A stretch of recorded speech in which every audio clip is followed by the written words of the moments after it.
The smoke should have been rising from 40 chimneys that morning, but Thomas counted only 7. He stood at the edge of the common field, his bare feet cold in the dew-soaked grass, watching the village of Ashford wake to another day that felt wrong in ways he couldn't name. The sun climbed behind St. Catherine's Church, casting long shadows across empty houses, and Thomas felt the weight of absence settle over him like a burial shroud. He was 14 years old, and he had already learned what death looked like when it came not for one person, but for everyone. 6 months ago, before the pestilence arrived, this field would have been full of men by now, 40, 50 of them, moving between the strips of land their families had worked for generations. You would have heard John Baker cursing his ox, old William arguing about boundary stones, the carpenter boys singing as they worked. Now Thomas saw only his father, a distant figure bent over a plough, and Martin Webb struggling with a team of horses he didn't know how to manage properly. Martin had been a baker's apprentice. He'd never touched a plough before last month. The silence was the worst part. Not complete silence, there were still birds, still wind moving through the wheat, but the absence of human noise, the lack of voices that had filled every morning of Thomas's life, until the pestilence came and took them all away. Almost all of them. "Thomas, stop your dreaming and fetch the water." His mother's voice cut through his thoughts, sharp as always. Margaret Fletcher had survived the pestilence, and sometimes Thomas thought that was the cruelest joke God could have played. Before, when the village was full and life was hard but predictable, his mother's constant anger had been just another part of existence, like rain or hunger. Now, with so few people left, her voice seemed to fill all the empty spaces, and there was nowhere to escape it. He turned away from the field and walked back toward their cottage. It sat at the end of what had once been a proper row of houses, but now looked like a smile with most of its teeth knocked out.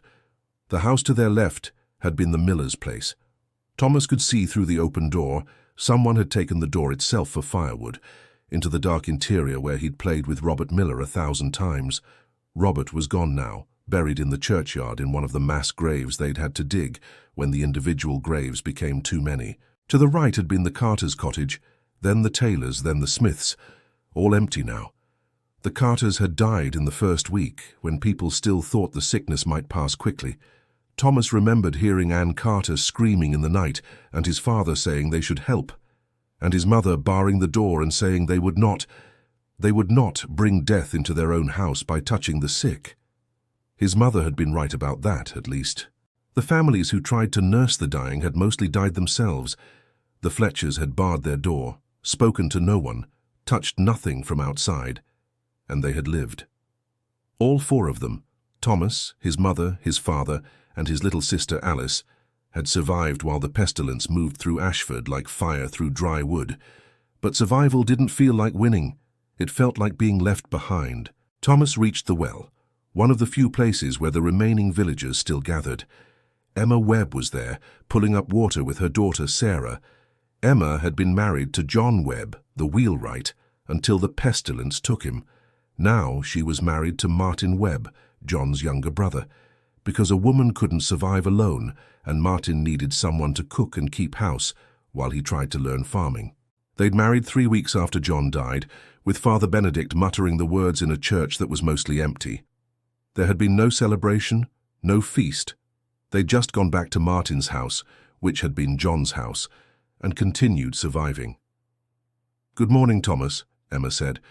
She was only 22, but she looked older now. Everyone looked older. "Your mother sent you for water." "Yes, Mistress Webb." "Just Emma, please." She smiled, but it was a tired smile. "There's not enough of us left for such formality." Thomas nodded and dropped his bucket into the well. The rope was new. Father Benedict had made it himself from hemp he'd taken from Richard Roper, his barn, after Richard died with no heir. Strange how many things were new now, made by people who'd never made them before, taken from places they'd never have touched when the old owners were alive. "Is your father in the East Field?" Emma asked. "Yes, and Martin too." Emma nodded, her expression tightening slightly. Thomas knew Martin was struggling, everyone knew. He was a good man, willing to work hard, but he didn't know farming. In a normal year, that wouldn't have mattered. He'd have been a baker, comfortable and skilled, serving the village in his own way.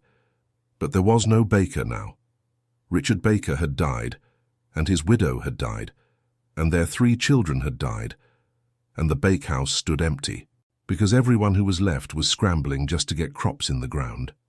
"Tell your father that Father Benedict is organizing another working party," Emma said, "tomorrow, to get the miller's field planted.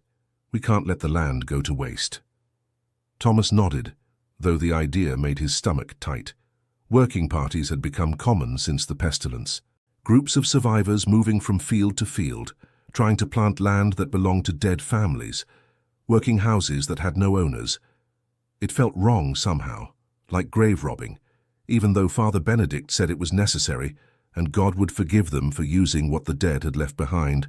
The priest had changed too. Before the pestilence, Father Benedict had been a round, jovial man who loved his wine and told funny stories about his travels. Now he was thin. They were all thin and serious, and Thomas had heard him weeping in the church late at night when he thought no one was listening. Father Benedict had administered last rites to more than 200 people in 3 months. The pestilence had taken parishioners he'd baptized, married couples he'd joined, children he'd blessed. It had taken his own sister, who'd kept house for him, and through it all he'd kept moving through the village, doing his duty, praying over the dying even when everyone knew the prayers did nothing. Thomas pulled up his bucket and started back toward the cottage.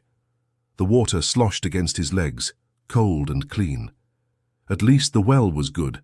Some villages, he'd heard, had seen their wells go bad during the pestilence, contaminated by bodies buried too close or by some evil in the air itself. Ashford's well still ran clear. "Thomas," he turned to see Alice running toward him, her thin legs flying, her hair brown and tangled, never properly combed now that Mother had no time for such things, streaming behind her. She was 7 years old, and she'd become wild since the pestilence. Before, she'd been carefully watched, scolded, kept close.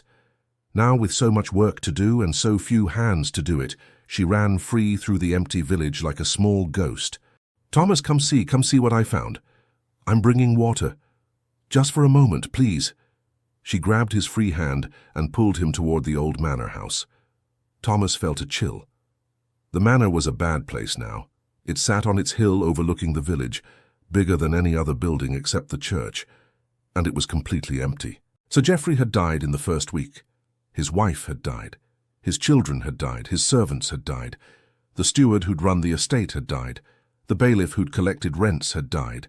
Everyone who'd lived in or worked from the manor was gone, and the building sat vacant, its doors hanging open, the wind moving through its empty halls. "Alice, we shouldn't—" "I'm not going inside. Just look." She pulled him around to the manor's garden, which had once been carefully tended by Geoffrey's gardeners. Now it was a tangle of weeds and overgrown plants, vegetables gone to seed, herbs spreading wildly. But in the center of the chaos, Alice pointed to a rose bush that was blooming. "Look, red roses. Mama loves red roses." She did. Thomas remembered his mother had sometimes stopped to smell the roses when they'd passed the manor in better days, though she'd never have dared to pick one. The roses belonged to the Lord, and taking them would have been theft. "Can we take some for her?" Alice asked. Thomas looked at the roses, full and red and beautiful, blooming in a dead man's garden. I suppose there's no one to say we can't." Alice's face lit up, and she darted forward to pick the flowers.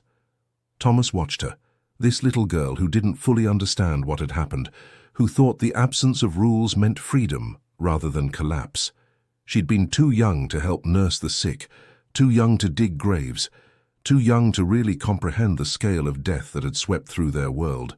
Maybe that was mercy. "Got them." Alice held up 5 roses, clutching them carefully to avoid the thorns.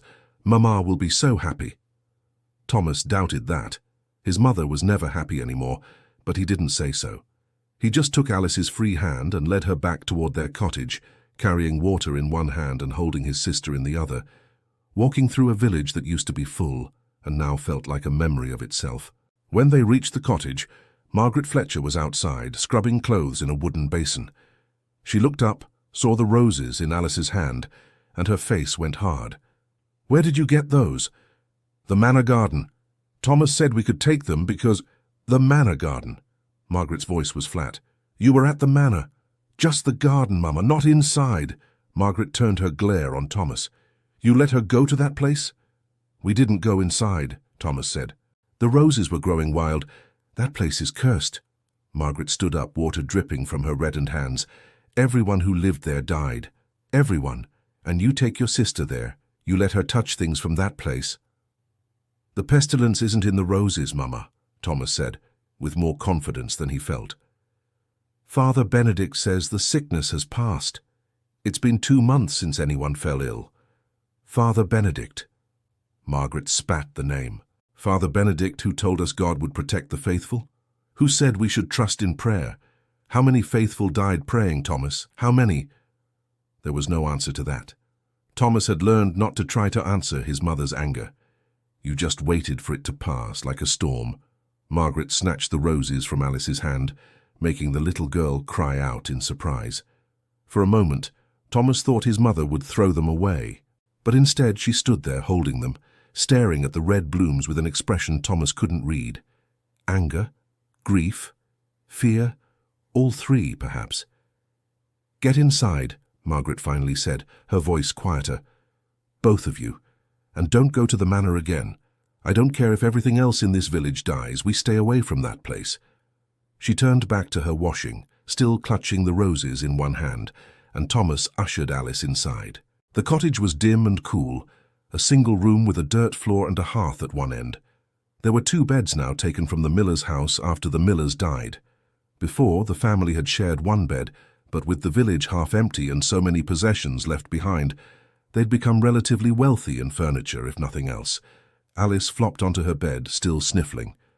Mama's always angry now. She's scared, Thomas said, surprising himself with the insight. We all are. I'm not scared. You should be. He didn't mean it cruelly, but Alice's face crumpled. Thomas sighed and sat beside her, putting an arm around his little sister. I'm sorry. I just mean, things are different now, we have to be careful. I miss Mary, Alice whispered. Mary Carter had been her best friend, dead these 6 months. I miss everyone. I know. Where did they go, Thomas? Father Benedict says they're in heaven, but where is that? Can they see us? He believed in heaven, or he thought he did, but the scale of death made it hard to imagine. Father Benedict had said the pestilence was everywhere, had swept across England like God's judgment. If that was true, if villages everywhere had suffered like Ashford, then heaven must be crowded with the newly dead, and the earth must be very empty indeed. I think they can see us, Thomas finally said. Why? Why survive? What was the point of going on in this diminished world? Thomas didn't have an answer that would satisfy a 7-year-old. He barely had an answer that satisfied himself. His mother had finished with the washing and was hanging clothes on a line strung between 2 posts. Thomas picked them up and, after a moment's hesitation, took them inside and put them in a clay cup with water.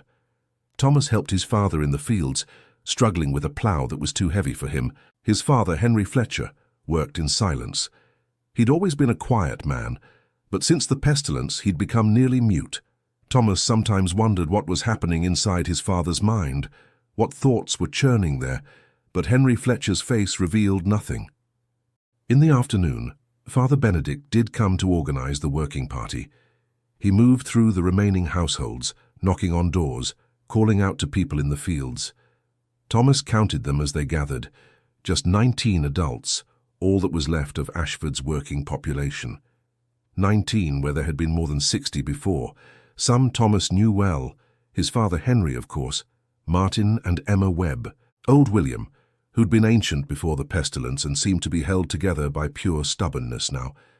Agnes Porter, a widow twice over now that the pestilence had taken her second husband. Peter Marsh, who'd lost his entire family and now lived alone in his house, barely speaking to anyone.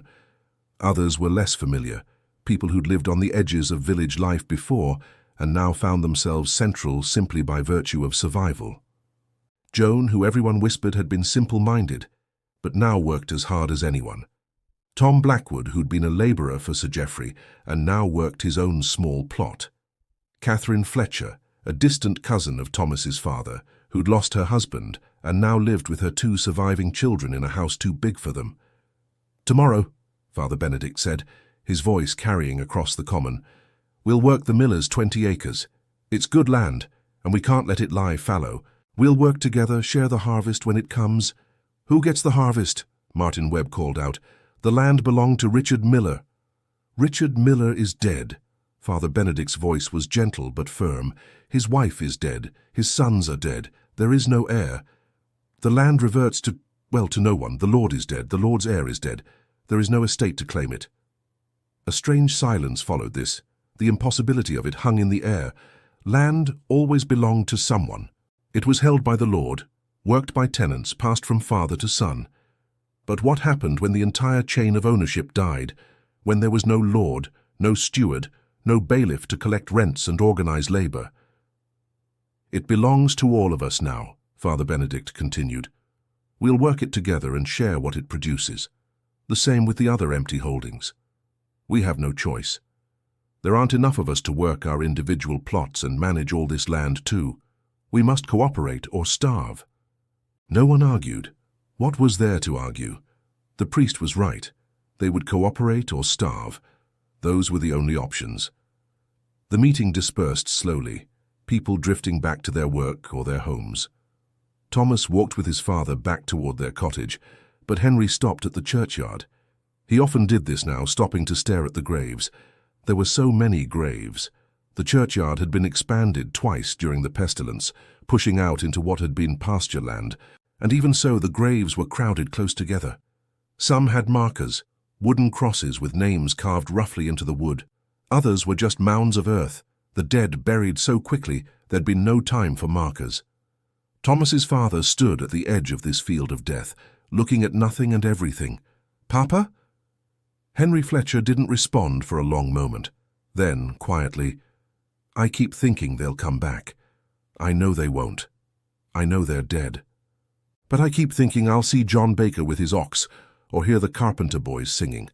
I can't make my mind believe they're gone." It was the most Thomas had heard his father say in weeks.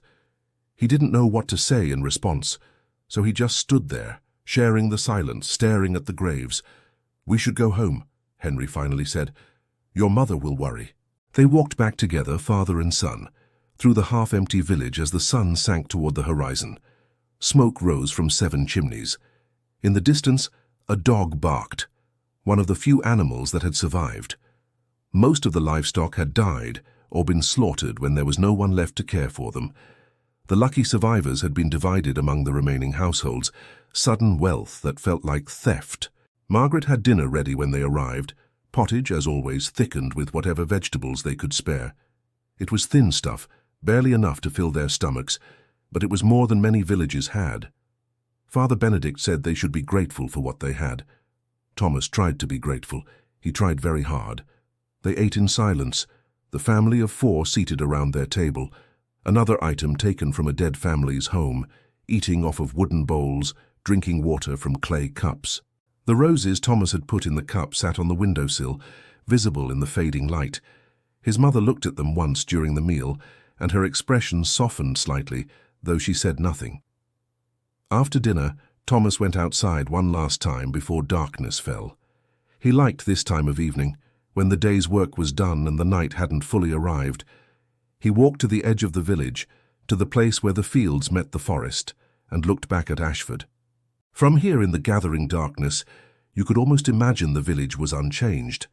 Lights flickered in the surviving houses. The church rose solid and permanent against the darkening sky. The fields stretched out, planted and growing. If you didn't count the empty houses, if you didn't notice the silence, you could almost believe everything was as it had always been. But Thomas knew better. The world had changed, had broken, had been reduced to a fraction of what it was. And somehow those who were left had to figure out how to live in what remained. He thought about Alice's question, where did they go? And his own answer, because we're still here. That must mean something. Thomas hoped it was true. He hoped survival meant something more than just continuing to breathe in an emptied world. Because if it didn't, if they were just the remnants of a broken thing, persisting without purpose, then what was the point of any of it? The stars were coming out, bright and cold and uncaring. Thomas watched them for a while, then turned and walked back toward the cottage, toward his family, toward whatever tomorrow would bring. The village that lived on waited in the darkness, and Thomas Fletcher, 14 years old and already ancient with loss, went to face another night of survival.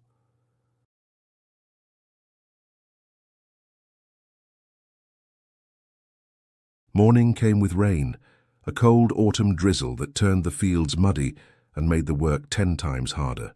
Thomas stood with the other survivors at the edge of Richard Miller's land, watching water bead on the turned soil, and thought about staying in bed. But everyone was here, even Peter Marsh, who barely left his house anymore, and no one had stayed behind. The work had to be done. Father Benedict divided them into groups. Thomas ended up working beside Catherine Fletcher and her son Edmund, who was 12 and slight for his age. They worked in silence, breaking up clods of earth, planting seed that had been stored in Richard Miller's barn. The seed was good. Richard had been a careful farmer, and there was enough to plant all 20 acres if they could manage the labor. "Did you know Richard well?" Catherine asked, breaking the silence. Thomas nodded. "He taught me to fish. Before." Before. Everyone said it that way now. Before the pestilence, before the dying, before the world ended. "He was a good man," Catherine said softly. "He helped my husband repair our roof 2 summers ago. Wouldn't accept payment, just said neighbors help neighbors." "Neighbors help neighbors," Edmund echoed, but his voice was bitter.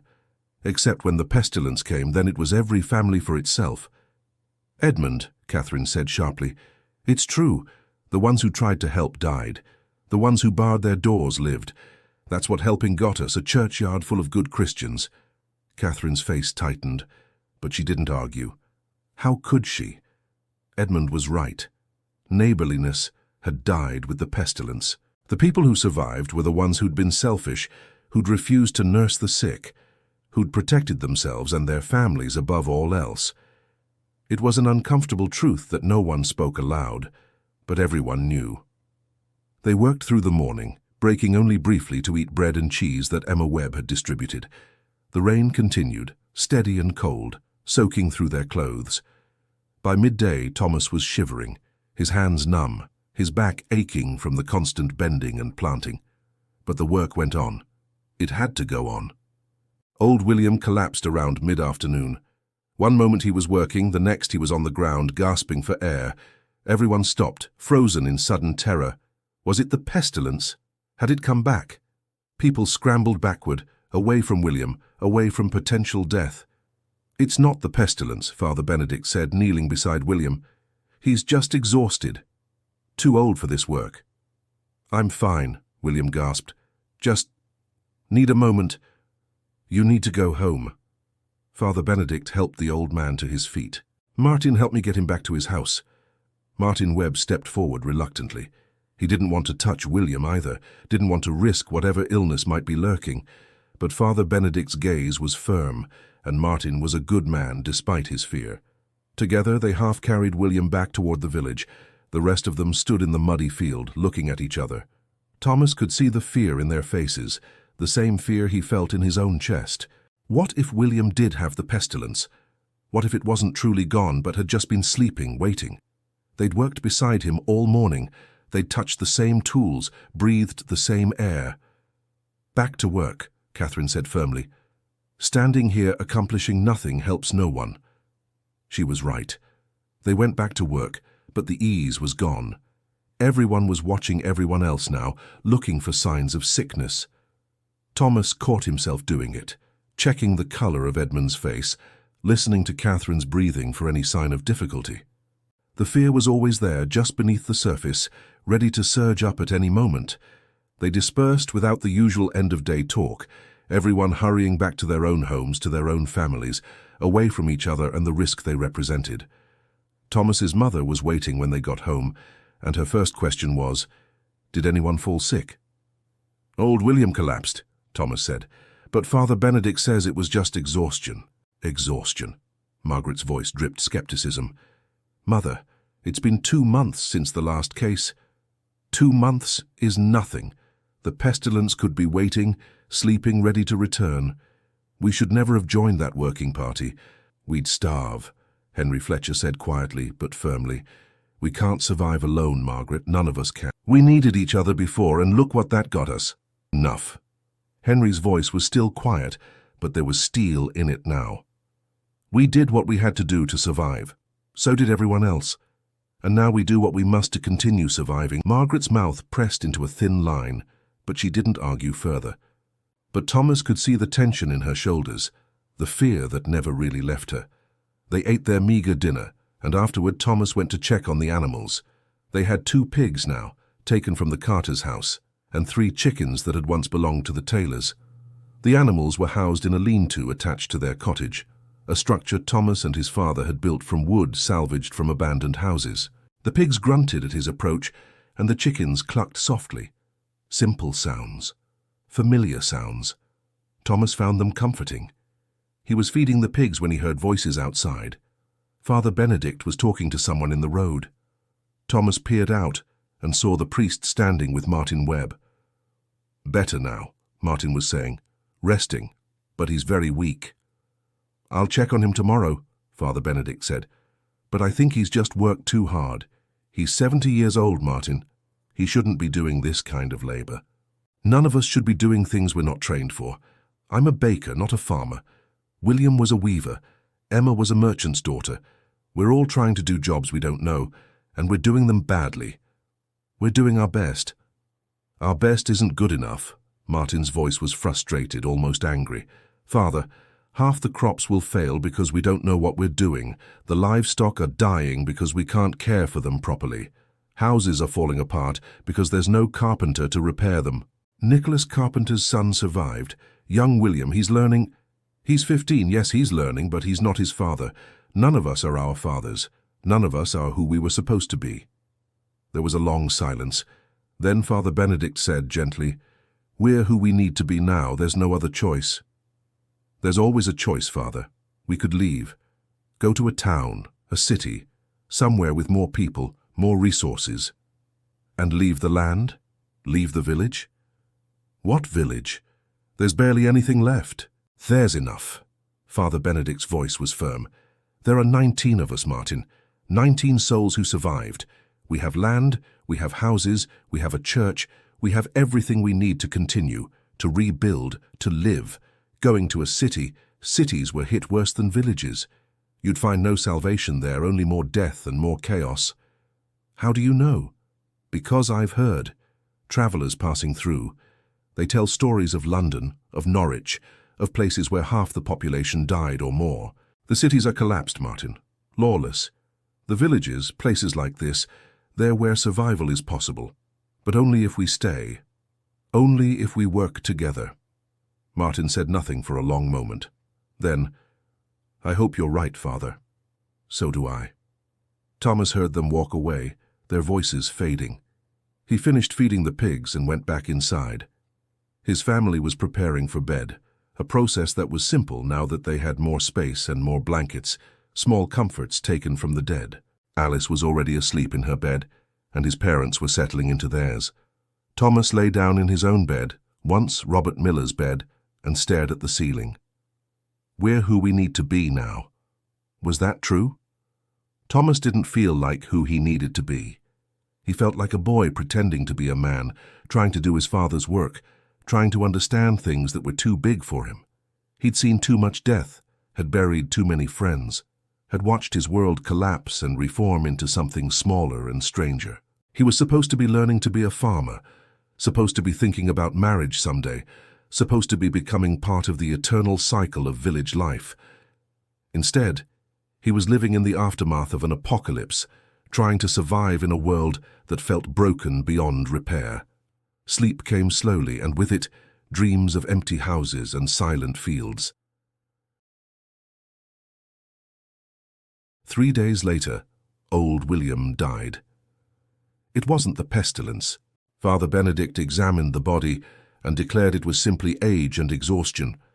William's heart had given out after a lifetime of work and a final desperate effort to keep going. It was a natural death, as natural as anything could be in these unnatural times. They buried him in the crowded churchyard, adding one more grave to the hundreds already there. Only 8 people attended the funeral. Everyone else was too afraid, too worried that maybe Father Benedict was wrong, maybe it was the pestilence after all. Thomas stood with his father while Father Benedict said the prayers and watched the old man's body lowered into the ground, and thought about how strange it was that a single death seemed significant now. During the pestilence, they'd buried 12 people in a day. Bodies had piled up faster than they could dig graves. William would have been just another corpse among many. But now each death felt enormous. They were so few already. Every loss diminished them further. Ashes to ashes, Father Benedict intoned, dust to dust, in sure and certain hope of the resurrection to eternal life through our Lord Jesus Christ, we commend to Almighty God our brother William, and we commit his body to the ground, earth to earth, ashes to ashes, dust to dust. The words were the same words Benedict had spoken hundreds of times in the past months, but Thomas heard something different in them now. During the pestilence, the prayers had seemed hollow, meaningless in the face of so much death. Now they felt almost desperate, as if by speaking them Benedict was trying to hold on to some thread of normalcy, some connection to the world before. They filled in the grave, Thomas, his father, Martin Webb and Peter Marsh taking turns with the shovels. It didn't take long. The earth was soft, and it was a small grave. When it was done, they stood there awkwardly, no one quite sure what to do next. "We should mark it," Thomas heard himself say. "Put up a cross with his name." "I'll see to it," Father Benedict said. "Thank you, Thomas." They walked back to the village together, a small procession of survivors. Thomas noticed that Peter Marsh split off from the group early, heading toward his empty house without a word to anyone. Martin and Father Benedict continued talking in low voices, but Thomas walked with his father in silence. "Death will find us all eventually," Henry Fletcher said quietly. "William was 70, he lived a full life. We should all be so fortunate." "Do you think we will be?" Thomas asked. "Fortunate?" His father didn't answer for a long time. Then, "I think we'll live. Whether that's fortunate or not, I can't say." It was a strange answer, but Thomas understood what he meant. Survival wasn't the same as living. They were surviving, doing the work, eating the food, sleeping through the nights. But were they truly living? Was this half-existence in a half-empty village really life, or was it just the ghost of life, going through motions that had lost their meaning? When they got home, Margaret was teaching Alice to spin wool. They had a spinning wheel now, taken from the Wrights' house after the Wrights died.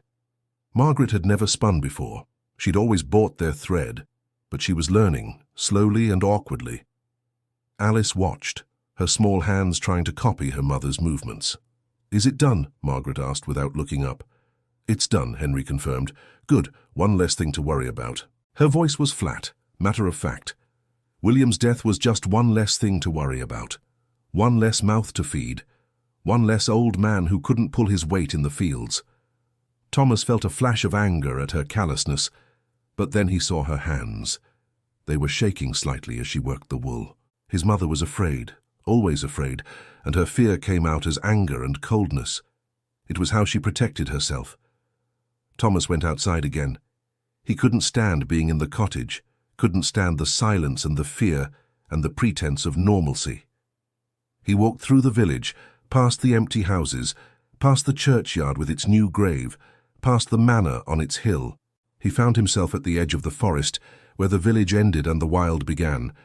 The forest had always been there, marking the boundary of the known world. As a child, Thomas had been afraid of it. The darkness under the trees, the possibility of wolves or thieves. Now it seemed almost welcoming, a place where the rules of the village didn't apply, where he wouldn't have to think about survival and work and death. He didn't go in, though. He just stood at the edge, looking into the shadows, wondering what it would be like to walk away from everything, to leave Ashford and its ghosts behind, to find somewhere new, somewhere that wasn't haunted by memories of the dead. Thinking of running? Thomas turned to find Emma Webb standing behind him, a basket of herbs in her arms. She looked tired, as everyone did, but there was a wry smile on her face. "No," Thomas said, though he wasn't sure it was true. "Just looking. I do that too sometimes." Emma set down her basket and stood beside him, gazing into the forest. Stand at the edge and wonder what's out there, whether it's better than what's here. Is it wrong to wonder? I don't think anything's wrong anymore. The old rules don't seem to apply. She was quiet for a moment, then added, Martin wants to leave, did you know that?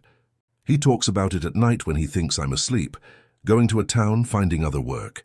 He hates farming. What do you want? Emma laughed, a sound that was more bitter than amused. What I want doesn't matter much, does it? I'm a wife. I go where my husband goes. She paused. That's what I would have said before. But now, I don't know. Maybe what I want matters more than it used to. Maybe everything matters more now, or maybe nothing does. I can't tell which. Thomas understood that feeling perfectly. The world had shifted so much that he couldn't find solid ground anymore. All the certainties he'd grown up with, the proper way to live, the roles people played, the order of things, all of it had been shaken loose. Father Benedict says we have to stay, Thomas said. Says the villages are the only places where survival is possible. Father Benedict says a lot of things. Emma's voice wasn't unkind, just weary. He's a good man and he believes what he says, but he's never been farther than 20 miles from Ashford. How does he know what the cities are like? How does he know where survival is possible? Do you think he's wrong? I think everyone's guessing. Emma picked up her basket again. We're all just guessing, making up rules as we go, pretending we know what we're doing. But maybe that's all anyone ever did, even before. Maybe we just noticed it less when there were more people around to share the guessing with. She started to walk away, then turned back. Thomas, if you do decide to run someday, don't do it alone. The world's too empty for that now. We need each other, even if we don't much like admitting it. Thomas nodded, and Emma walked back toward the village, leaving him alone at the forest's edge. He stood there a while longer, then finally turned away. Running wouldn't solve anything. The emptiness would follow him wherever he went. The weeks passed in a rhythm of work and weather, planting and praying. The survivors of Ashford fell into new patterns, learning to live in their diminished world. They planted the common fields and the abandoned holdings, working together because there was no other way. They divided the harvest of empty gardens, took tools from silent workshops, moved into larger houses when their own became unbearable. Thomas watched it all happen with a strange detachment. It felt like they were children playing at being adults, trying on roles that didn't quite fit. Martin Webb pretended to be a farmer. Emma Webb pretended to be content. His mother pretended not to be terrified every moment of every day. Father Benedict pretended the world still made sense. And Thomas? He wasn't sure what he was pretending. One morning in late November, a stranger arrived in the village. Thomas was working in the east field when he heard the shout. He looked up to see people gathering near the church, pointing at something on the road. A figure was approaching, a man on foot walking with a staff, a pack on his back. A traveller. They hadn't seen a traveller since the pestilence. The roads had been empty for months, as empty as the villages. Seeing someone new was shocking, almost unreal. By the time Thomas reached the gathering, the stranger was standing in the centre of a wary circle of villagers. He was young, perhaps 30, with dark hair and a weathered face. His clothes were worn but well made, better than anything the villagers wore. A merchant, Thomas thought, or perhaps a clerk. I mean no harm, the stranger was saying, his hands raised to show they were empty. I'm just passing through looking for food and a place to sleep for the night. Where are you from? Father Benedict asked. Norwich originally, but I've been travelling since the pestilence. The stranger's face darkened. I'm a scribe. I was working for a merchant house when the dying started. Everyone I worked for died. My family died. So I left. I've been wandering ever since. Why? Martin Webb asked. Why not stay in Norwich? Rebuild? The stranger laughed, and it was not a pleasant sound. Norwich is dead. Half the city is empty houses. The other half is chaos, fighting over property, over food, over everything. The guild system collapsed. The government collapsed. It's every man for himself now, and I wanted no part of it. A murmur ran through the crowd. Thomas saw fear in the faces around him, but also a grim satisfaction. Father Benedict had been right then. The cities were worse off than the villages. Where are you going? Father Benedict asked. I don't know. Somewhere, anywhere. Looking for a place that still makes sense, I suppose. The stranger looked around at the half-empty village. I've been through 10 villages in the past month. Some were completely abandoned, not a soul left alive. Others were like this, just a handful of survivors trying to keep going. But I haven't found anywhere that feel right. And you think you'll find it by walking? Emma Webb asked. I think I'll find it by looking. I can't stay in one place, not yet. Every place I stop, I see the ghosts. I see who should be there and isn't. I need to find somewhere new, somewhere without memories. Thomas felt a shock of recognition. That was exactly what he'd been feeling, standing at the forest's edge. The need to escape the ghosts, to find a place that wasn't haunted. You can stay the night, Father Benedict said. We'll give you food and a place to sleep. But then you move on. We can't support strangers. I wouldn't ask you to. The stranger bowed his head. Thank you, Father. Your Christian charity is appreciated. They put him up in one of the empty houses, the tailor's place, which still had most of its roof intact. Emma brought him bread and cheese, and Thomas, curious, volunteered to bring water. He found the stranger sitting on the floor of the empty house, eating slowly, looking at the bare walls. Thank you, the stranger said, taking the water. What's your name? Thomas Fletcher. Well, Thomas Fletcher, you're fortunate to be alive. How many survived here? 19 adults. 5 children. The stranger nodded. Better than most places. In some villages, I found only 2 or 3 people. In one place, there was just a single old woman, living alone among dozens of empty houses. She was mad, I think. Talking to people who weren't there, Thomas felt a chill. What happened to her? I don't know. I left her there. What else could I do? The stranger took a drink of water. I've learned not to get involved in other people's tragedies. There are too many of them. Is it true what you said? About Norwich? About the chaos? Oh yes, and not just Norwich. I came through King's Lynn, same story. Yarmouth, worse, if anything. The whole coast is a disaster. Too many people died too fast. Everything that held society together just fell apart. The stranger looked at Thomas with sharp eyes. Your priest is right to keep you here. The villages are better off. At least here, you know each other. In the cities, it's neighbor against neighbor, and sometimes worse. What could be worse? The stranger was quiet for a moment. Then, I saw a church in King's Lynn where people had barricaded themselves inside during the pestilence. They thought God would protect them if they stayed and prayed. When I found it, the doors were still barred from the inside, and everyone inside was dead. Dozens of bodies, all praying, all dead. Thomas felt sick. Why are you telling me this? Because you're young and you have questions in your eyes. You're wondering if you should stay or go. I'm telling you, stay. This place isn't much, but it's better than what's out there. The stranger finished his water and handed the cup back to Thomas. Take it from someone who's seen what's beyond your borders. This village, these people, they're all you've got. Hold on to them. Thomas left the stranger there and walked back out into the fading afternoon light. The village looked different somehow, smaller but also more precious. He'd been seeing it as a prison, a place of ghosts and grief. But maybe it was actually a sanctuary. Maybe these 19 adults and 5 children were the lucky ones, and they just didn't know it yet. The stranger left the next morning, walking out of Ashford the same way he'd come, alone with his staff and his pack. Thomas watched him go from the common field, watched until he was just a dot on the horizon, and wondered if he'd find what he was looking for. Probably not. Thomas was beginning to suspect that what they were all looking for, that sense of rightness, of the world making sense again, was gone forever.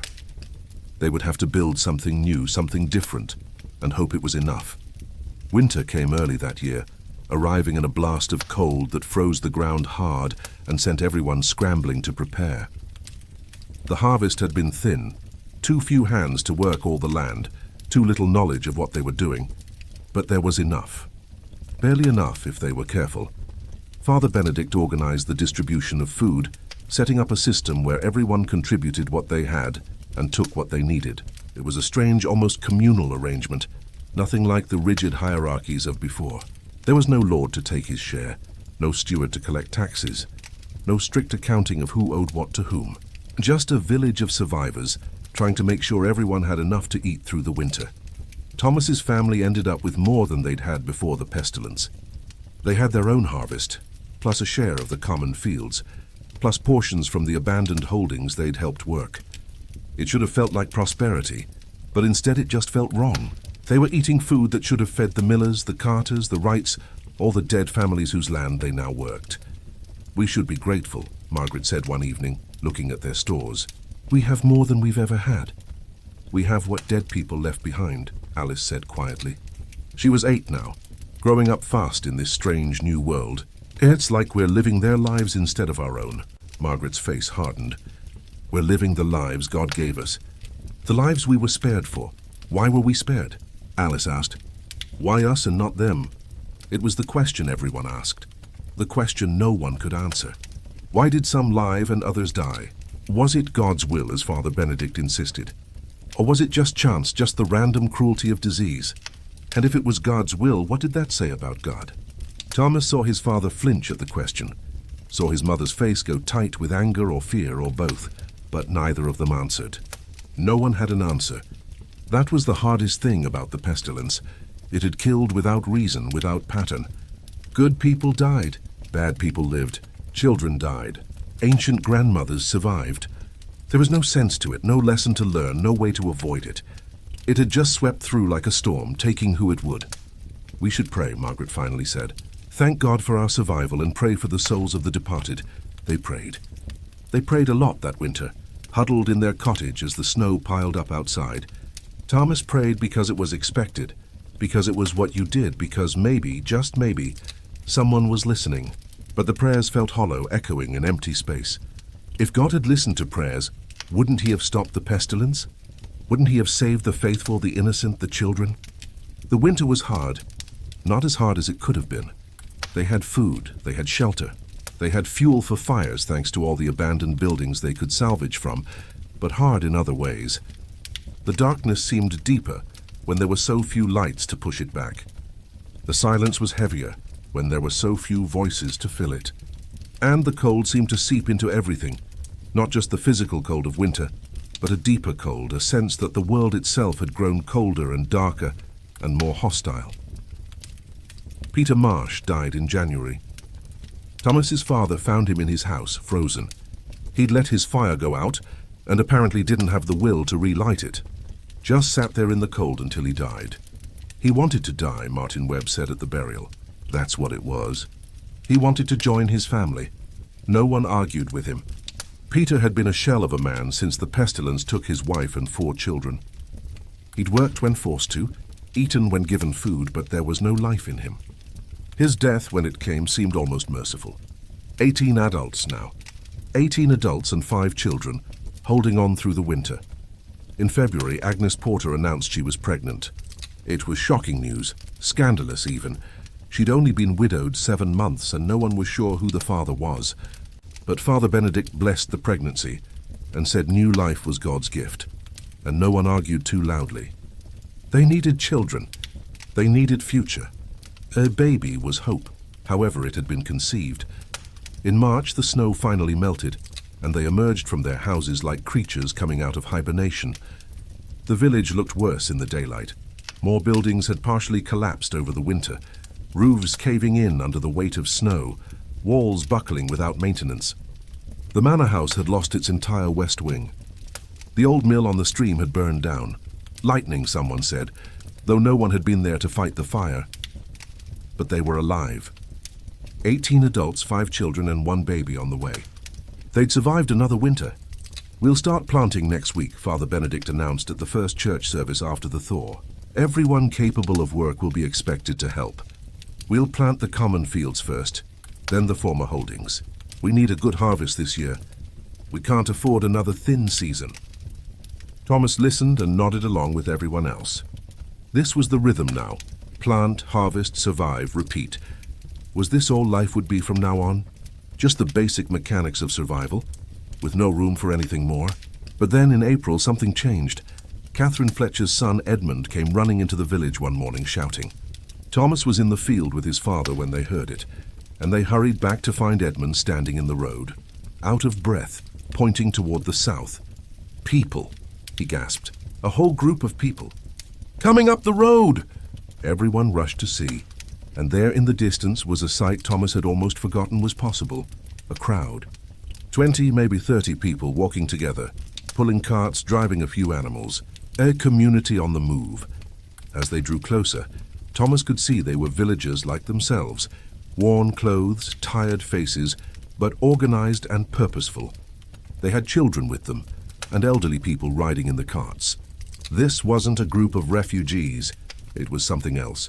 They stopped at the edge of Ashford, and a tall man stepped forward. He was perhaps 40, with a beard going grey and sharp blue eyes. "Greetings," he called out. "I'm Samuel, headman of Thornbury, or what's left of Thornbury. We've come seeking new land and new neighbours." Father Benedict stepped forward as Ashford's de facto leader. "What happened to Thornbury?" "The same that happened everywhere, the pestilence. But we were hit worse than most. Only 12 of us survived out of more than 100. We couldn't maintain the village with so few. Couldn't work all the land, couldn't keep up the buildings. So we decided to move, to find another village that might take us in. We've been walking for 2 weeks. And you chose Ashford?" Father Benedict asked. "We chose to survive. We heard you had land here, empty holdings. We can work. We can pay rent. We just need a place to settle." Thomas looked at the faces of the Thornbury survivors. They looked just like Ashford's people, exhausted, grieving, but still going, still trying. They'd lost their home, lost their neighbors, lost everything. But they'd kept walking, kept looking for a way to continue. Father Benedict turned to the assembled villagers. "What do you say? Do we have room for them?" There was silence. Thomas could see the debate on everyone's faces. More people meant more help, more labor, more chance of survival. But it also meant sharing what little they had, trusting strangers, changing the careful balance they'd achieved. "We have empty houses," Emma Webb said finally. "God knows we have empty houses. And empty fields," Martin added. "We couldn't plant half of them last year. More hands would help." "We'd be sharing with strangers," Margaret Fletcher said sharply. "We don't know these people. We don't know where they've been, what they might bring with them. They're survivors like us," Catherine Fletcher interrupted. "They've lost everything, like we almost did. We should help them." The debate went on for several minutes, voices rising and falling, fear competing with compassion. Finally, Father Benedict raised his hand for silence. "We'll take a vote. All in favor of welcoming Thornbury?" Slowly, hands went up. Emma, Martin, Catherine, Henry Fletcher after a long hesitation. Others followed. In the end, it was unanimous. Even Margaret voted yes, though Thomas could see it pained her to do it. "Welcome to Ashford," Father Benedict said to Samuel. "What's left of it, anyway? We'll get you settled." The newcomers moved into the empty houses that afternoon. Thomas watched families flow into the miller's house, the carter's place, the tailor's cottage. Strange people in familiar spaces. It felt like a violation at first, like watching ghosts be replaced by imposters. But then he heard something he hadn't heard in months. Children laughing. Thornbury had brought 7 children, ranging from infants to teenagers. Suddenly the village didn't feel quite so empty. There were voices in the streets again, sounds of life. Alice found the Thornbury children within an hour and was playing with them in the square by evening. Thomas watched his sister laugh and run with new friends and felt something loosen in his chest. Maybe this was what they'd been missing. Not just survival, but life, connection, growth. That night Ashford felt different. There were more lights in windows, more smoke rising from chimneys, more sounds of human habitation. The village wasn't healed. Nothing could heal what had been broken. But maybe, possibly, it was beginning to grow again. Thomas stood in the doorway of their cottage, looking out at the transformed village, and felt something he hadn't felt since before the pestilence, something that might have been hope. The integration of Thornbury into Ashford wasn't smooth. There were arguments about land rights, about who should live in which house, about how to divide labor and harvest. The Thornbury people had their own ways of doing things, and the Ashford survivors had developed their own systems during the winter. Combining them required compromise on both sides. Samuel proved to be a good leader, patient and fair. He worked with Father Benedict to organize the expanded community, setting up new working groups, redistributing land, mediating disputes. Slowly, over the course of weeks, the two groups began to merge into something new. Not quite Ashford anymore, not quite Thornbury, but a hybrid community built from the remnants of both. Thomas found himself working alongside Thornbury men he didn't know, Learning their names, hearing their stories, they'd all lost people. They'd all survived the pestilence by luck or chance or God's will. They were all trying to figure out how to live in this new world. One of them, a young man named Peter. He'd been named after the saint, he said. Though he'd never felt particularly holy, became something like a friend. He was 17, just 3 years older than Thomas, and he'd lost his entire family. Parents, siblings, grandparents, all of them gone in 2 weeks. I tried to die, Peter admitted one day as they worked together in the fields. After they were all gone, I tried to starve myself. Seemed easier than going on alone. What stopped you? Samuel. He found me, forced me to eat, made me get up and work. Said if I was going to die anyway, I might as well die useful. So I got up, started working. And after a while I realized I didn't want to die anymore. Not because I was happy, I wasn't, but because giving up felt like betraying them somehow. Like all their deaths would mean nothing if I didn't at least try to keep living. Thomas understood that. He'd felt the same obligation, the weight of survival.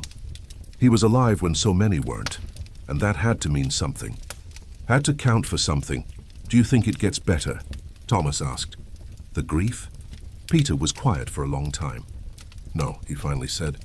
I don't think it gets better. I think you just get used to carrying it. Like a heavy pack. At first it's unbearable, but after a while you adjust. Your shoulders get stronger. The weight doesn't change, but you change. You learn to walk with it. They worked in silence after that. 2 young men learning to carry their grief. Learning to live in a world that had taken almost everything and left them standing. May brought warmer weather and the first real signs of renewal. The fields were fully planted now, with the expanded workforce able to cover far more land than Ashford alone could have managed.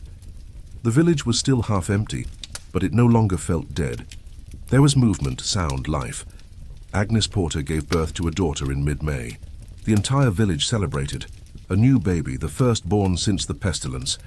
Father Benedict baptized her in the church, and for a few hours the community felt almost normal again. There was joy, genuine joy, for the first time in over a year. They named her Hope. It was obvious, almost too obvious, but no one cared. She was Hope, tangible and screaming and very much alive. Thomas held her once, this tiny creature who knew nothing of the pestilence or the deaths or the grief. She just existed, present and immediate, demanding food and warmth and care. It was beautiful in a way. Uncomplicated.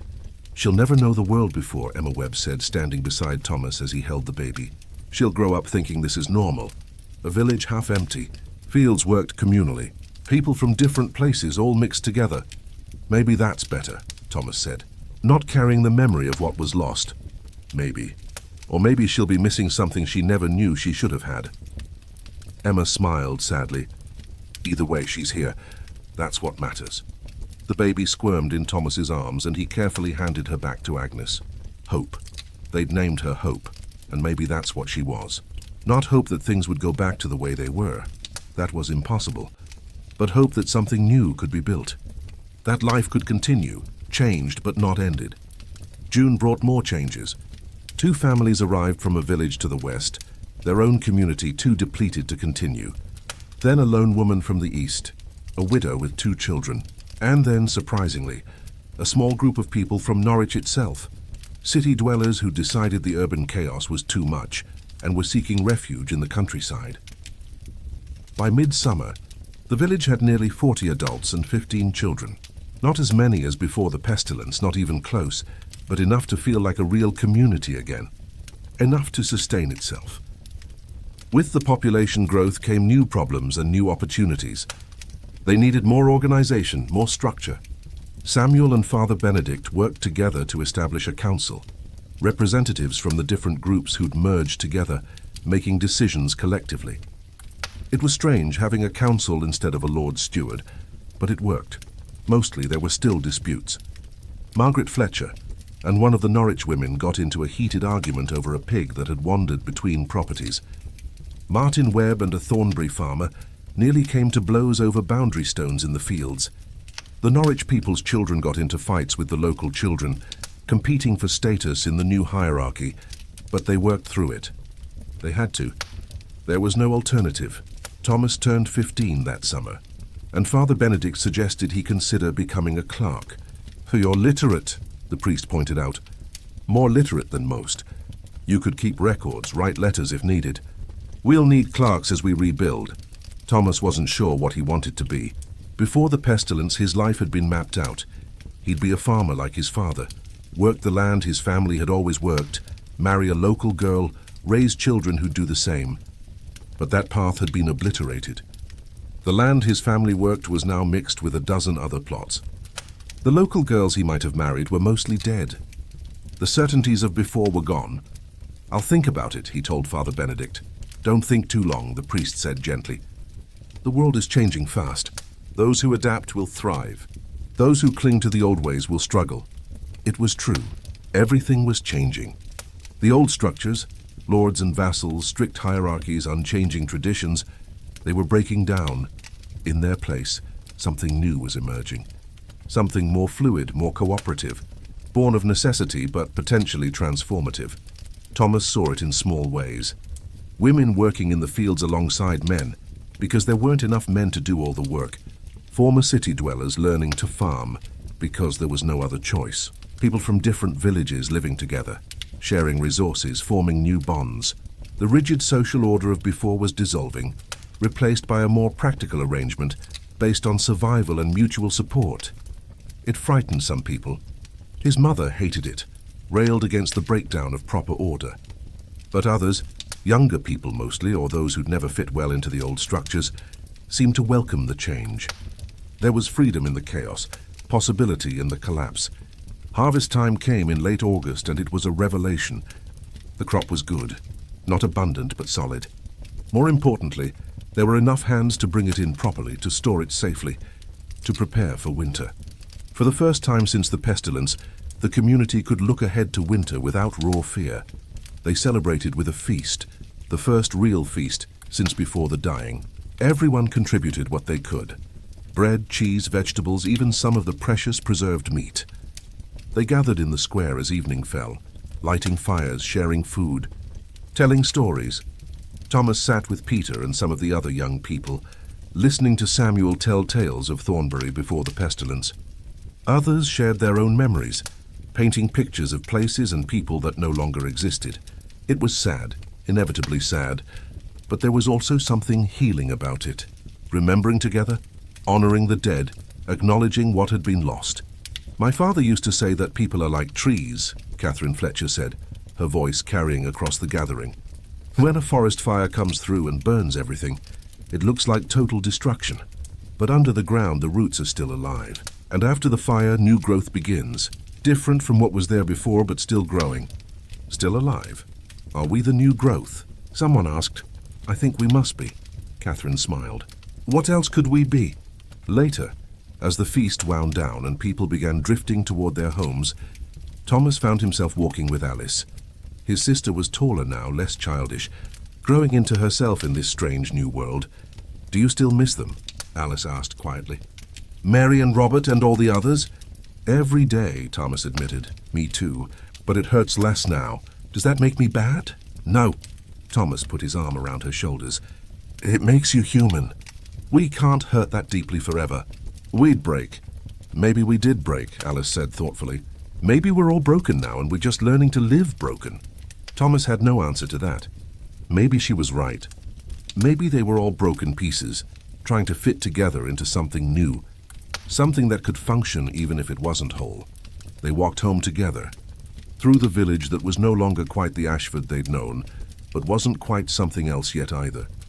A village in transition, caught between past and future, inhabited by people learning to live again. Autumn deepened, and with it came a sense of settled routine. The harvest was stored, the animals were prepared for winter, repairs were made to buildings. The expanded community had found its rhythm, and while there were still tensions, still disputes, there was also cooperation. Progress. In October, a messenger arrived from the bishop. It was the first official contact they'd had with the wider church since the pestilence, and Father Benedict greeted the messenger with barely contained excitement. The news was mixed. The bishop had survived, which was something, but the diocese was in chaos. Parishes across the region had been devastated. Many priests were dead, leaving congregations without spiritual leadership. Monasteries were nearly empty. The church's administrative structure was struggling to function. The bishop is calling for reports, the messenger explained. He needs to know which parishes still function, which priests survive, how many souls remain. It's an accounting of what's left. Father Benedict worked with Samuel and the council to compile Ashford's report. 43 adults, 17 children, 1 priest, a functioning community, enlarged by refugees from other villages. Good land, adequate buildings, sufficient stores for winter. They were among the lucky ones. The messenger stayed 3 days gathering information before moving on to the next village. Before he left, he shared news from farther afield. The king had survived. Parliament was trying to reconvene. Laws were being passed to deal with the aftermath. Laws about abandoned property, about land rights, about labor. They're trying to force survivors to stay in their villages, the messenger said, to work at their old wages in their old occupations. The lords don't have enough workers, so they're trying to legally bind the ones who remain. Can they do that? Martin Webb asked. The messenger shrugged. They can try. Whether anyone follows those laws, that's another question. The world has changed. Maybe too much for the old laws to apply anymore. After he left, the village buzzed with discussion. Should they worry about these laws? Should they care what distant lords and bishops decreed? They were managing their own affairs now, making their own decisions. Did the old authorities even matter anymore? Yes, Father Benedict said firmly when the question was raised at a council meeting. We can't become lawless. We need structure, order, connection to the broader world. Otherwise we're just a band of survivors, cut off and vulnerable. But the laws don't make sense anymore, one of the Norwich men argued. They were written for a different world. We can't live by rules designed for a time when there were 3 times as many people. Then we adapt the rules, but we don't abandon them entirely. Father Benedict's voice was passionate. That way lies chaos. We've seen what happens in places without law, without structure. We don't want to become that. The debate went on, unresolved. It was one of many ongoing debates about how to live in this new world. What to keep from the old ways, what to discard, what to invent anew. They were making it up as they went, all of them. Trying to find a path between the past they'd lost and a future they couldn't yet see. Winter came again, the second winter after the pestilence, and it was different from the first. They had more food, more people, more confidence. The long dark months were still hard, but not desperate. They gathered in the church on Sundays, not just to pray but to share news, to plan, to maintain connection.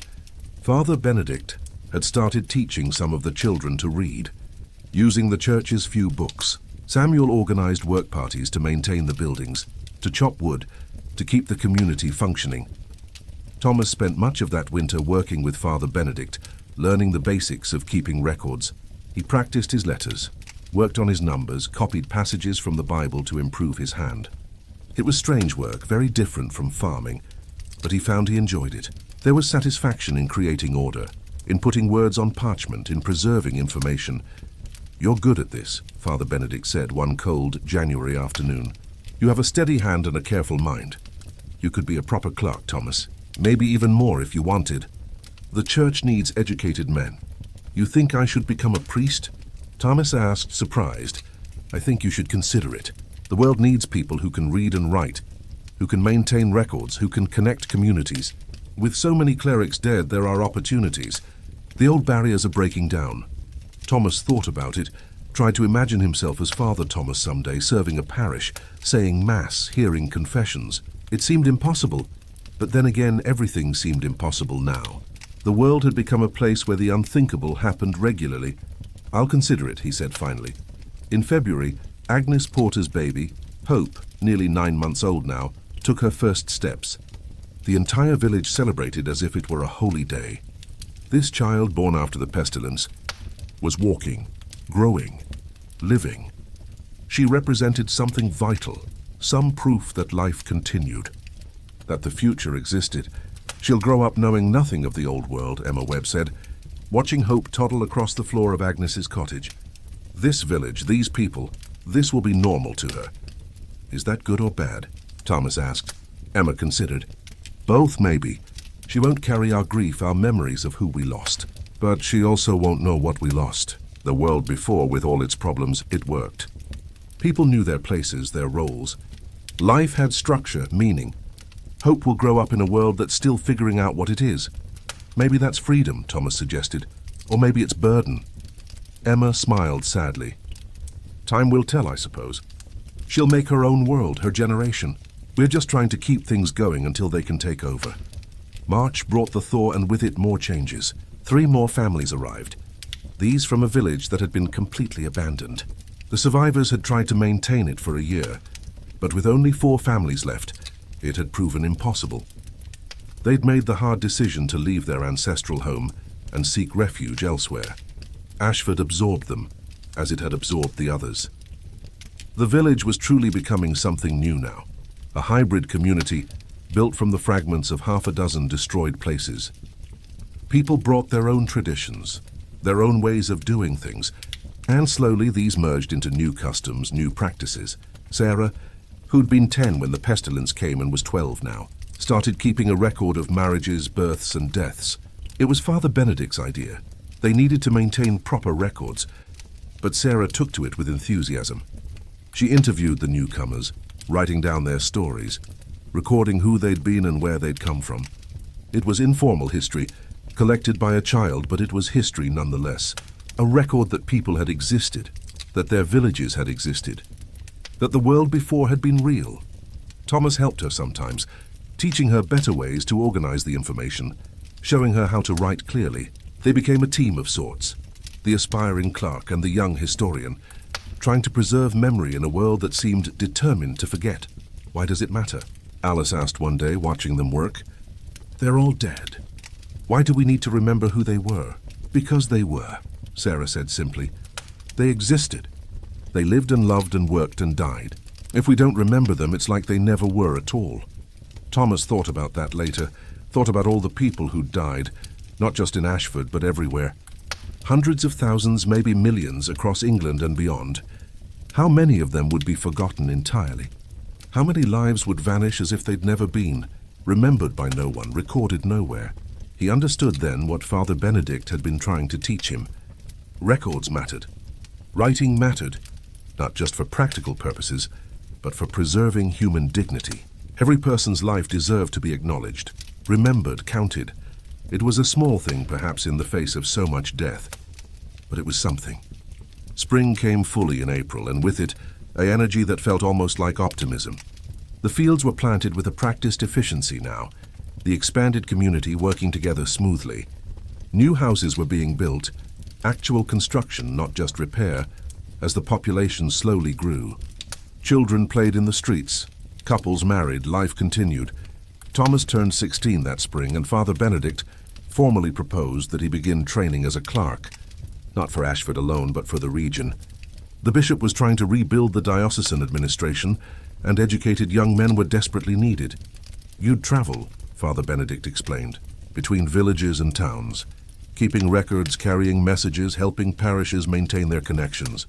It's important work, Thomas. The church is one of the few institutions that survived the pestilence intact, and it needs to help rebuild society. What about my family? The farm, your father and the community can manage. You're needed elsewhere. Father Benedict put a hand on Thomas's shoulder. I know it's frightening to leave, but the world is bigger than Ashford now. You've seen how people have come here from other places. That movement, that connection between communities, it's vital. Someone needs to facilitate it.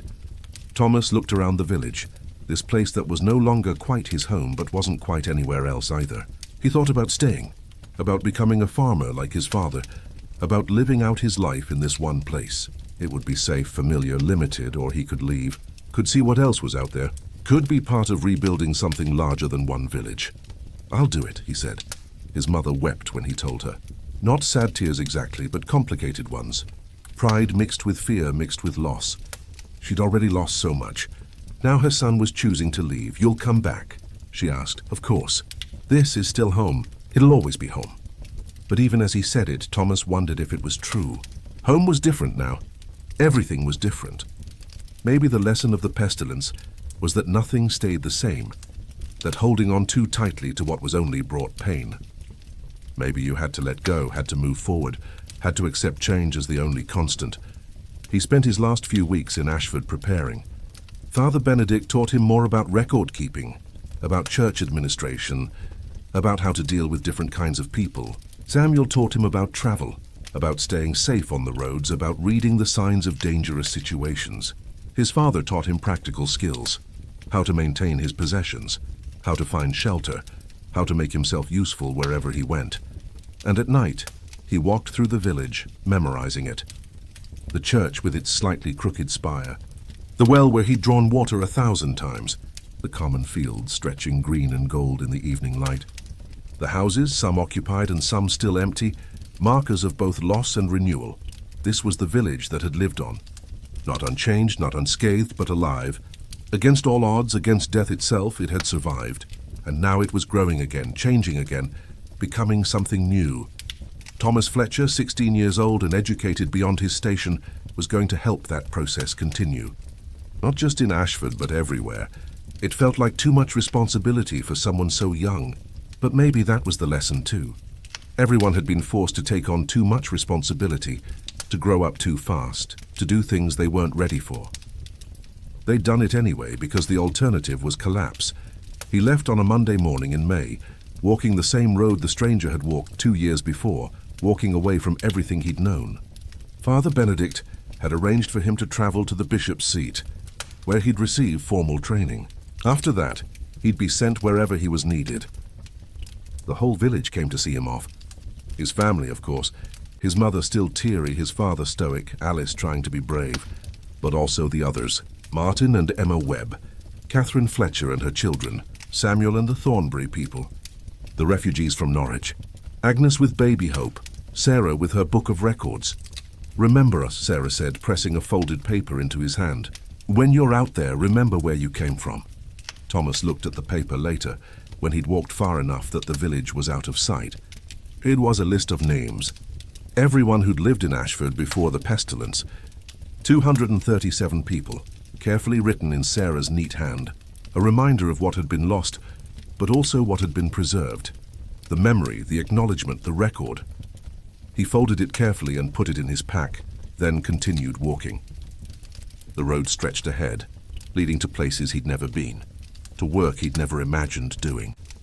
It was terrifying and exhilarating in equal measure. Behind him, the village continued its daily routine. Fields were worked, animals were tended, children played. Life went on as it always did, stubborn and persistent, and somehow beautiful in its refusal to give up. The world had ended, and the world had begun again. Thomas Fletcher was walking into that new beginning, carrying the old world with him, trying to build a bridge between what was lost and what might yet be found. The journey to the bishop's seat took 3 days. Thomas walked through a landscape that was simultaneously familiar and foreign. The countryside looked the same rolling hills, the same forests, the same streams, but the human presence was diminished. He passed through 2 villages that were completely abandoned, houses standing empty with their doors hanging open, fields returning to wilderness. It was eerie, ghostly, a reminder that Ashford's survival was not universal, but he also passed through communities that were rebuilding like Ashford. A village where survivors from 3 different places had merged together. A small town where the marketplace was operating again, people buying and selling goods, resuming trade. Signs of life, of recovery, of humanity's determination to continue. He stayed one night at a monastery that had been nearly emptied by the pestilence. Only 6 monks remained where there had been 30 before, but they still kept the hours, still maintained their routine of prayer and work. The abbot, an old man who'd survived against all odds, shared dinner with Thomas and talked about the future. "People think the pestilence destroyed everything," the abbot said, and it's true, it destroyed much. But it also cleared away things that needed clearing. The old feudal system, it was already straining, already becoming unworkable. Now it's broken entirely, and perhaps that's for the best. We have a chance to build something better, something more just, if we're wise enough to take it. Do you think we will be? Thomas asked. Wise enough? The abbot smiled. Some will, some won't. Humanity never changes entirely, no matter how great the catastrophe. But yes, I have hope. The young people, especially your generation, you're growing up in a world where the old certainties are gone. You'll have to build new ones. And maybe, just maybe, you'll build them better than we did. Thomas thought about that as he continued his journey. What would his generation build? What kind of world would they create from the ruins? He didn't know, couldn't know. But for the first time, he felt a sense of possibility. Not just survival, but actual creation. The chance to make something new. He reached the bishop's seat on the third day. It was a town, not a large city, but bigger than anything Thomas had seen before. And it was alive, bustling with activity. The streets were crowded. Shops were open. People were going about their business. Yes, there were empty buildings, abandoned districts, signs of the pestilence's passage. But there was also energy, commerce, life. The bishop's palace was the imposing stone structure near the cathedral.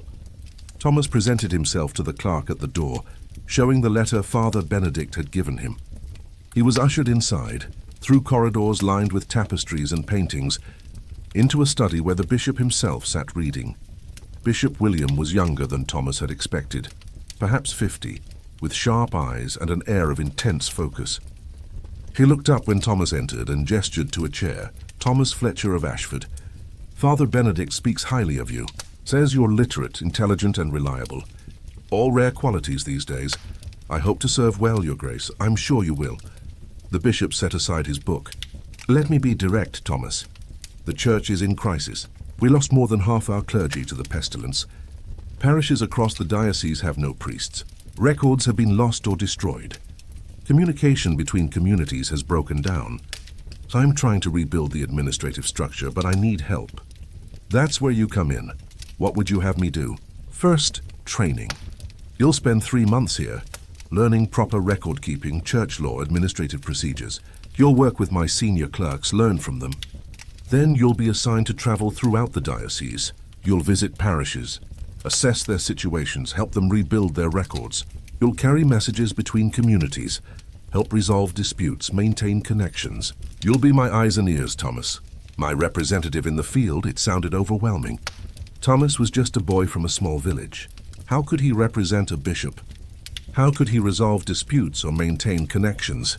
But then he thought about everything he'd already done. He'd survived the pestilence. He'd buried friends and neighbors. He'd helped rebuild a community from fragments. He'd learned new skills, taken on new responsibilities. He'd already done impossible things. I'll do my best, Your Grace, and that's all anyone can do. The bishop smiled. Welcome to your new life, Thomas Fletcher. It won't be easy, but I suspect you're used to that by now. The 3 months of training were intense. Thomas worked from dawn until late at night, learning everything the bishop's clerks could teach him. He studied church law, mastered different forms of record-keeping, practiced writing letters in proper formats. He learned about property rights, about dispute resolution, about the delicate art of mediation. But he also learned about the broader situation. The bishop shared information freely with his trainees, wanting them to understand the context of their work. The news was sobering. The pestilence had killed between 1/3 and 1/2 of England's population. Some regions were hit worse than others. London had been devastated, losing perhaps 60% of its people. Entire villages had been abandoned. The economic system was collapsing, as landowners found themselves without workers, and workers found themselves with unexpected bargaining power. Parliament had passed laws trying to freeze wages and prevent labor mobility, but no one was enforcing them. The old feudal bonds were breaking down. Serfs were leaving their manors, seeking better conditions elsewhere. Lords were competing for workers, offering higher wages and better terms despite the law. Everything was in flux.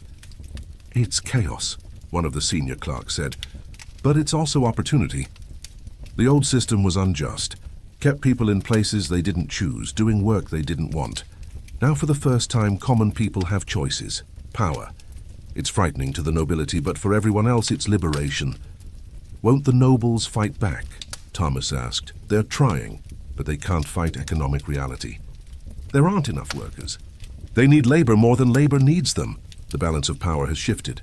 The clerk smiled grimly. Your generation will see changes we never imagined possible.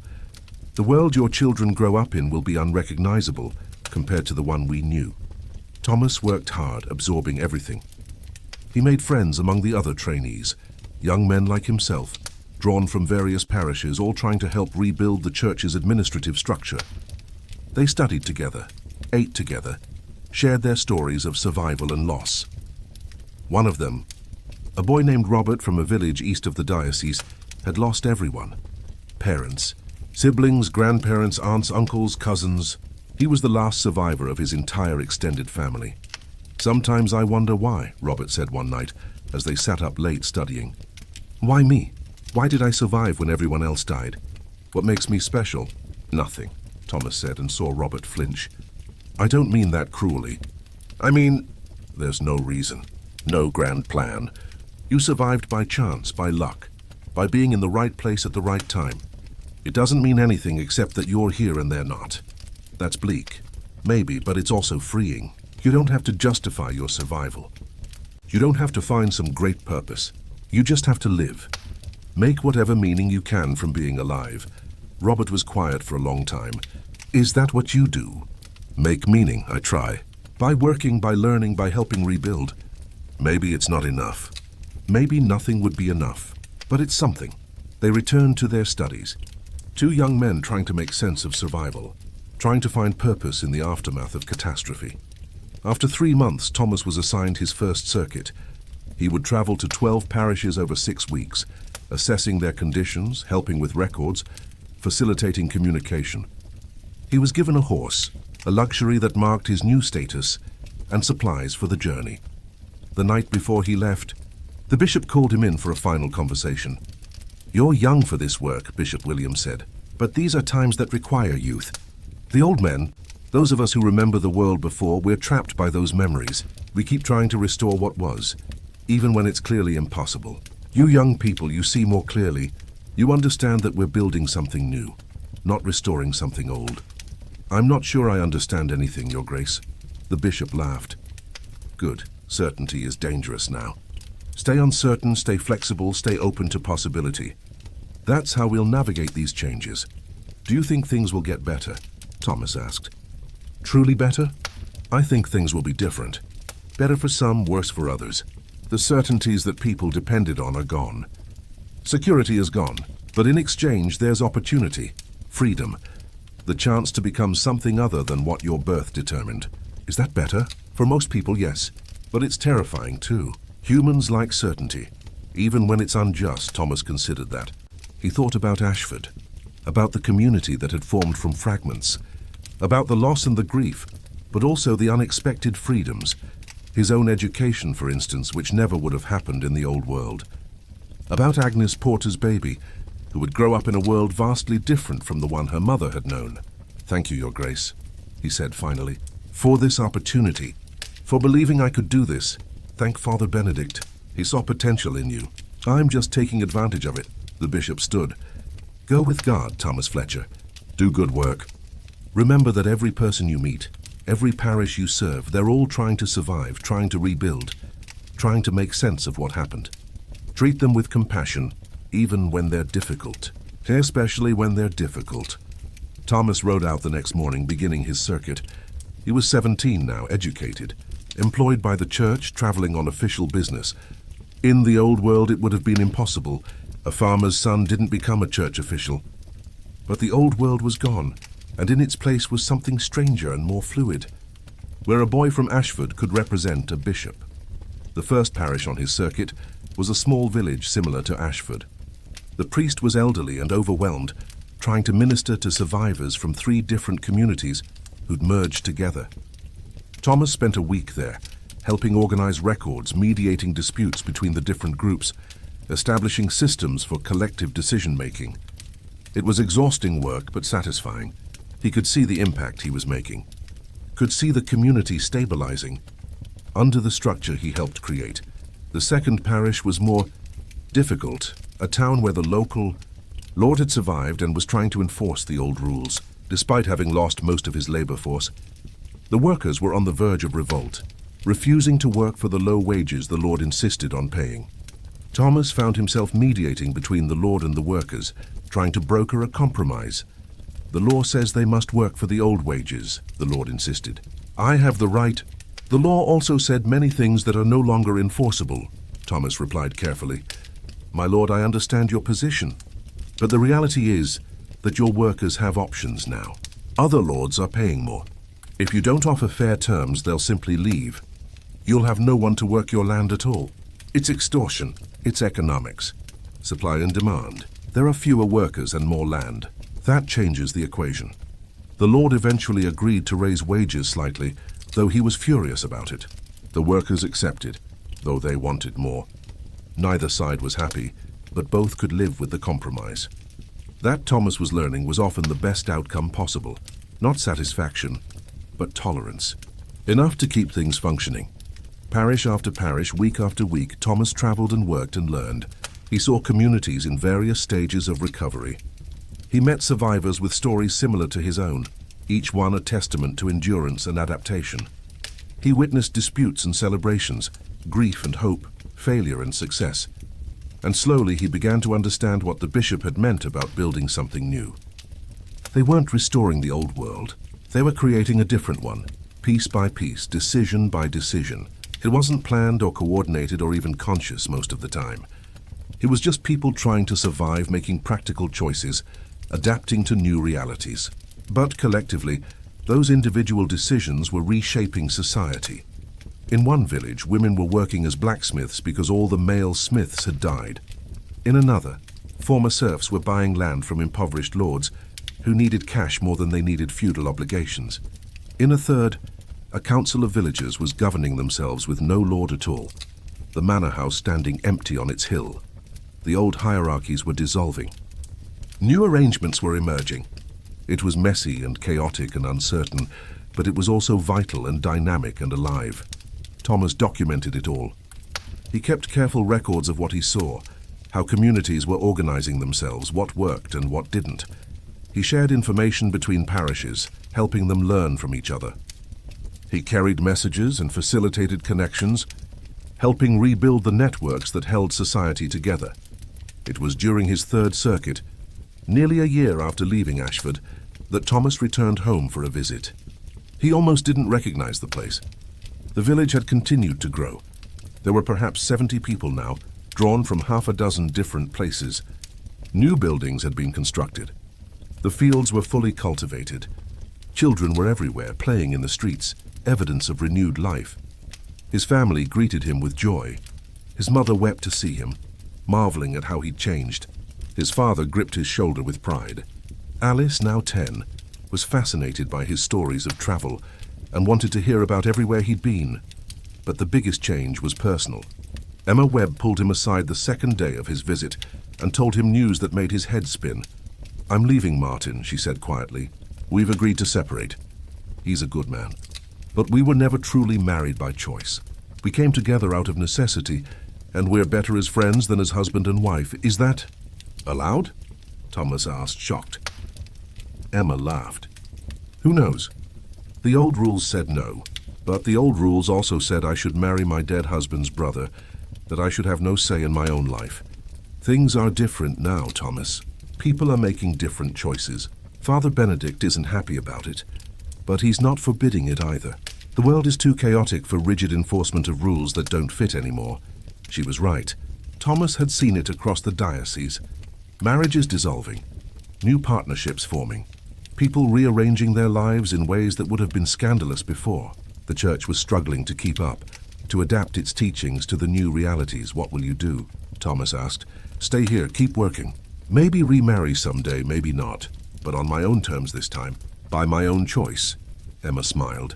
"That's the gift of the pestilence, horrible as it sounds. Choice.